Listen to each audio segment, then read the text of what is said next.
How to use equipment in Dark Wars Survival. Keep in mind that this is just a beginner's tutorial. Now, in order to be able to actually unlock the equipment feature, you're gonna have to upgrade your watchtower level to level 15. You may already have equipment or have gained some equipment before the watchtower level turns to 15, but if it hasn't reached to that level yet, then that equipment that you've gained is not really usable. So equipment looks like this. If you check in your premium center, you should be able to get a look on what equipment is like. This is also a way to get equipment, by the way. It's usually by recharging, so do keep that in mind. So right here, this little gun here is an example of what an equipment is like.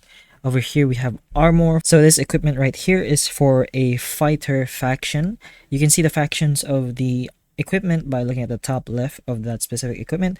As you can see, it's an X. That means it's for the fighters. Now if you click on it, you'll be able to see that you need to unlock the watchtower level 15 in order to unlock the equipment features. Now that's pretty much all there is to it. Once you unlock it, you should be able to figure out how to use the equipment on a specific hero, as it does have a simple and easy system. Now if this video helped you, please like and subscribe for more videos like this. That's all. Thank you.